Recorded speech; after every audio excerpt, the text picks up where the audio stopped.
قوم لوط جنہوں نے ایسی برائی کو ایجاد کیا جو ان سے پہلے دنیا میں کسی قوم نے نہ کیا تھا۔ ایسی بدکاری جس کی مثال تاریخ میں کہیں نہیں ملتی۔ اس قوم نے ایسا کیا کام کیا تھا اور ان کا کیا انجام ہوا؟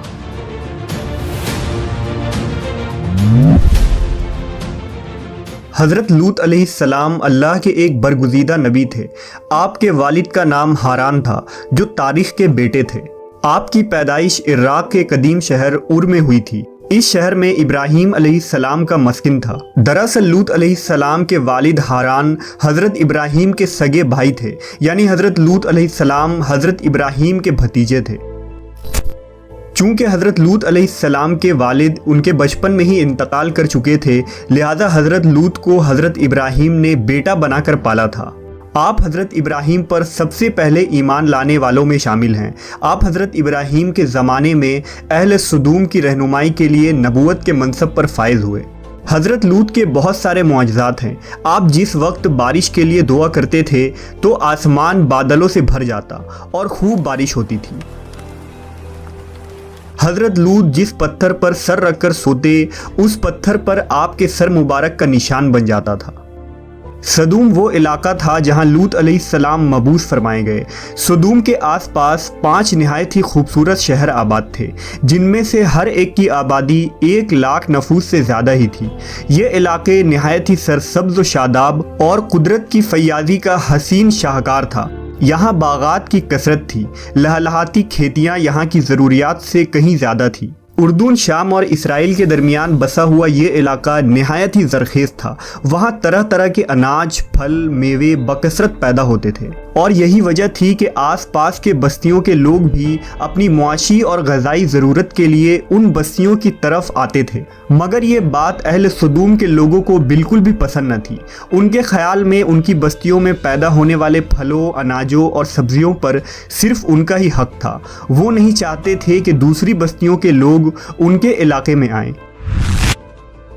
ایک دن سدوم کے لوگ اس بات پر غور و فکر کر رہے تھے کہ باہر سے آنے والے لوگوں کو یہاں آنے سے آخر کیسے روکا جائے، کہ ابلیس ایک بزرگ کی شکل میں ان کے محفل میں آیا اور کہا، اگر تم ان سے پیچھا چھڑانا چاہتے ہو تو میرے کہنے پر عمل کرو۔ اس اجنبی بزرگ کی بات لوگوں نے بہت توجہ سے سنی۔ ابلیس نے کہا، میں کل بتاؤں گا۔ دوسرے دن ابلیس ایک خوبصورت جوان لڑکے کی بھیس میں آیا اور انہیں اپنی عورتوں کے بجائے مردوں کے ساتھ فعل بد کرنا سکھایا۔ ابلیس نے کہا کہ اگر تم ان بستیوں کے لوگوں سے نجات چاہتے ہو جو تمہاری بستی میں آ جاتے ہیں تو ایسا کرو کہ جب بھی کوئی شخص تمہارے علاقے میں آئے تو تم لوگ زبردستی اس کے ساتھ اپنی خواہش پوری کرو۔ اس طرح یہ لوگ اس بستی میں آنا چھوڑ دیں گے۔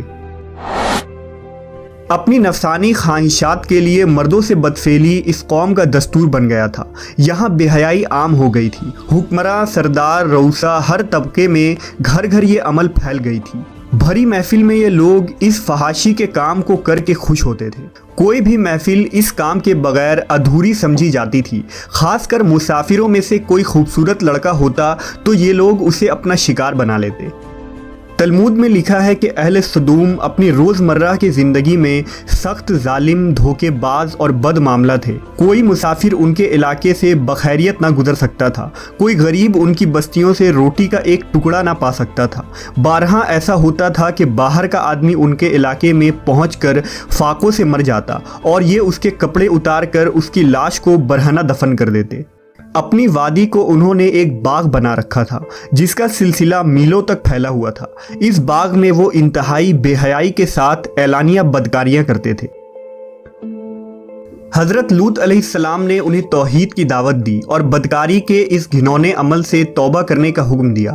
حضرت لوط نے کہا، تم بے حیائی کیوں کرتے ہو؟ کیا تم عورتوں کو چھوڑ کر لذت حاصل کرنے کے لیے مرد کی طرف مائل ہوتے ہو؟ حقیقت یہ ہے کہ تم احمق لوگ ہو۔ حضرت لوط اہل سدوم کو دن رات واعظ و نصیحت کیا کرتے، لیکن قوم پر اس کا کوئی اثر نہ ہوا، بلکہ وہ بہت فخریہ انداز میں یہ کام کرتے تھے۔ انہیں حضرت لوط کا سمجھانا بھی برا لگتا تھا، لہٰذا انہوں نے صاف صاف کہہ دیا کہ اگر تم ہمیں اسی طرح برا کہتے رہے اور ہمارے کاموں میں مداخلت کرتے رہے تو ہم تمہیں اپنے شہر سے نکال دیں گے۔ حضرت لوط نے نصیحت و تبلیغ کا سلسلہ جاری رکھا، لہٰذا ایک دن اہل سدوم نے خود ہی عذاب الہی کا مطالبہ کر دیا۔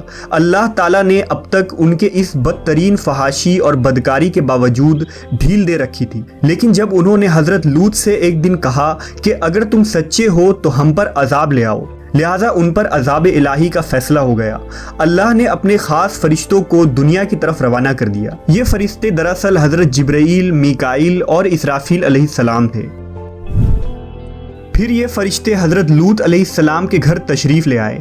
حضرت لوط نے جب ان خوبصورت نوعمر لڑکوں کو دیکھا تو سخت گھبراہٹ اور پریشانی میں مبتلا ہو گئے۔ انہیں یہ خطرہ محسوس ہوا کہ اگر ان کے قوم کے لوگوں نے انہیں دیکھ لیا تو نہ جانے وہ ان کے ساتھ کیا سلوک کریں گے۔ حضرت لوط کی بیوی کا نام وائلہ تھا، اس نے آپ پر ایمان نہ لایا تھا اور وہ دراصل منافقہ تھی، وہ کافروں کے ساتھ تھی، لہٰذا اس نے جا کر اہل سدوم کو یہ خبر دے دی کہ لوط کے گھر نوجوان لڑکے مہمان ٹھہرے ہوئے ہیں۔ یہ سن کر بستی والے دوڑتے ہوئے حضرت لوط کے گھر پہنچے۔ حضرت لوط نے کہا، اے قوم، یہ جو میری قوم کی لڑکیاں ہیں یہ تمہارے لیے جائز اور پاک ہیں، اللہ سے ڈرو اور مجھے میرے مہمانوں کے سامنے رسوا نہ کرو۔ کیا تم میں سے کوئی بھی شائستہ آدمی نہیں؟ حضرت لوط کی بات سن کر وہ لوگ بولے، تم بخوبی واقف ہو کہ ہمیں تمہاری بیٹیوں سے کوئی حاجت نہیں، اور جو ہماری اصل چاہت ہے اس سے تم بخوبی واقف ہو۔ قوم لوط کے اس بے شرمانہ جواب سے اندازہ لگایا جا سکتا ہے کہ وہ فعل بد میں کس حد تک مبتلا ہو چکے تھے۔ جب حضرت لوط علیہ السلام کی قوم ان کے گھر کی طرف دوڑتی ہوئی آئی تو حضرت لوط نے گھر کے دروازے بند کر دیے اور ان نوجوانوں کو ایک کمرے میں چھپا دیا۔ اس بدکار لوگوں نے آپ کے گھر کا گھیراؤ کیا ہوا تھا اور ان میں سے کچھ گھر کے دیوار پر بھی چڑھنے کی کوشش کر رہے تھے۔ حضرت لوط اپنے مہمانوں کی عزت کے خیال سے بہت زیادہ گھبرائے ہوئے تھے۔ فرشتے یہ سب منظر دیکھ رہے تھے۔ جب انہوں نے حضرت لوط علیہ السلام کی بے بسی اور پریشانی کا یہ عالم دیکھا تو حقیقت سے پردہ اٹھاتے ہوئے یوں فرمایا، اے لوط، ہم تمہارے رب کے بھیجے ہوئے فرشتے ہیں، یہ لوگ ہرگز تم تک نہیں پہنچ سکیں گے۔ ابھی کچھ رات باقی ہے تو اپنے گھر والوں کو لے کر چل دو اور تم میں سے کوئی شخص پیچھے مڑ کر نہ دیکھے۔ اہل سدوم حضرت لوط کے گھر کا دروازہ توڑنے پر بضد تھے، لہٰذا حضرت جبرائیل علیہ السلام نے گھر سے باہر نکل کر اپنے پر کا ایک کونا انہیں مارا، جس سے ان سب کی آنکھوں کے ڈھیلے باہر نکل آئے اور بصارت زائل ہو گئی۔ یہ خاص عذاب ان لوگوں کو پہنچا جو حضرت لوط کے پاس بد نیتی سے آئے تھے۔ حضرت لوط علیہ السلام حقیقت حال جان کر مطمئن ہو گئے اور اپنے گھر والوں کے ساتھ رات ہی کو نکل کھڑے ہوئے۔ بیوی بھی ان کے ساتھ تھی، لیکن کچھ دور جا کر وہ واپس اپنے قوم کی طرف پلٹ گئی اور قوم کے ساتھ جہنم رسید ہو گئی۔ صبح کا آغاز ہوا تو اللہ کے حکم سے حضرت جبرائیل نے بستی کو اپنے پر سے اکھاڑ دیا اور پھر اپنے بازو پر رکھ کر آسمان پر چڑھ گئے، یہاں تک کہ آسمان والوں نے بستی کے کتے کے بھونکنے اور مرغوں کے بولنے کی آوازیں سنی۔ پھر اس بستی کو زمین پر دے مارا، جس کے بعد ان پر پتھروں کی بارش ہوئی۔ ہر پتھر پر مرنے والوں کا نام لکھا ہوا تھا۔ جب یہ پتھر ان کو لگتے تو سر پاش پاش ہو جاتے۔ صبح سویرے شروع ہونے والا یہ عذاب اشراق تک پوری بستی کو نیست و نابود کر چکا تھا۔ قوم لوط کی ان خوبصورت بستیوں کو اللہ نے ایک انتہائی بدبودار اور سیاہ جھیل میں تبدیل کر دیا، جس کے پانی سے رہتی دنیا تک کوئی فائدہ نہیں اٹھایا جا سکتا۔ سمندر کے اس خاص حصے میں کوئی جاندار، مچھلی، میڈک وغیرہ زندہ نہیں رہ سکتے، اس لیے اسے ڈیڈ سی یعنی بحر مردار کہا جاتا ہے، جو اسرائیل اور اردن کے درمیان واقع ہے۔ ماہرین آثار نے 10 سالوں کی تحقیق و جستجو کے بعد اس تباہ شدہ شہر کو دریافت کیا تھا۔ تحقیقات سے پتہ چلا تھا کہ اس شہر میں زندگی بالکل ختم ہو چکی ہے۔ اس شہر کے راستے اور کھنڈرات کو دیکھ کر آرکیولوجسٹ نے یہ اندازہ لگایا کہ جب یہ شہر تباہ ہوا تو اس وقت لوگ روزمرہ کے معمولات کے کاموں میں مشغول تھے اور یہاں زندگی اچانک ختم ہو گئی تھی۔ اہل سدوم جنہیں پتھر بنا دیا گیا تھا، ان کے بت ابھی تک بحر مردار کے پاس موجود ہیں، جو تا قیامت لوگوں کے لیے ایک عبرت ہے۔ آج یورپی ممالک میں انسانی آزادی کے نام پر اس بدکاری کی اجازت دی جاتی ہے اور اس فحش عمل کو فخر سمجھا جاتا ہے، مگر حقیقت یہ ہے کہ ہم جنس پرستی بالکل فطرت کے خلاف ہے، جس سے انسانی معاشرہ تباہ و برباد ہو جاتا ہے۔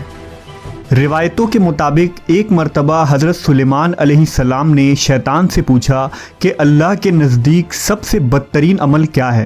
ابلیس بولا، جب مرد مرد سے بدفعلی کرے اور عورت عورت سے خواہش پوری کرے۔